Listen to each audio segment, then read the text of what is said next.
Өзге де жаңалықтар төңірегінде. Бүгін шаһарымызда қоғамның өзекті мәселесінің біріне айналған ана мен бала өлімін азайту мақсатында республикалық конференция өтті. Аталмыш конференцияға ауданның барлық акушер-гинеколог дәрігерлері, сонымен қатар Нұр-Сұлтан және Алматы қалаларынан білікті мамандар, профессорлар арнайы қатысты. Тақырыпта тілші тарқатады. Қоғамның басты байлығы адам денсаулығы екенін ескерсек, облыста аналар және нәрестелер өлімін төмендету мақсатында жүйелі шаралар қолданылып, балалар мен жүкті әйелдерге көмек беру қызметінде медициналық қызмет көрсетудің қолданылып жатқан шаралар нәтижесінде соңғы бірнеше жыл ішінде көрсеткіштер төмендеген.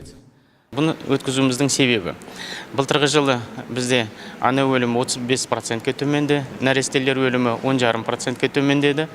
Бірақ нәрестелер өлімі жағынан бәрібір біз республикалық көрсеткіштен жоғарымыз. Өздеріңіз қазір таблицадан көрдіңіздер, 53 мыңнан астам жаңағы нәрестелер осы облыста босанады. Республикада 70-80 мың болатын болса, соны көріп отырсыздар, қандай бізде жоғары көрсеткіш. Сондықтан бұл мәселені ары қарата азайту мақсатында осындай конференция өткізіп жатырмыз.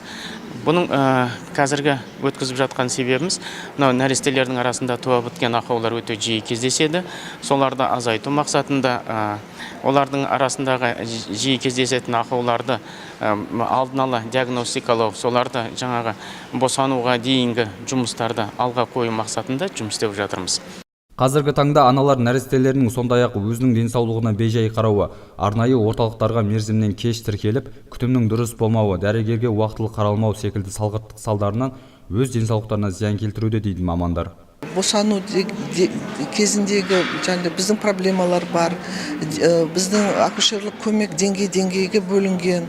Сол әр деңгейде қандай проблемалар бар, соның шешу жолдары, сол қалай біз ана мен балаға біздің көмегімізді жақсартуға, соның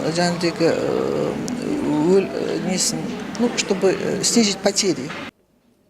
Еске сала кетсек, Түркістан облысы бойынша ана мен бала өлім көрсеткіші 2018 жылдың 8 айында 41,7%-ға төмендеп, алғаш рет республикалық көрсеткіштен төмен болды.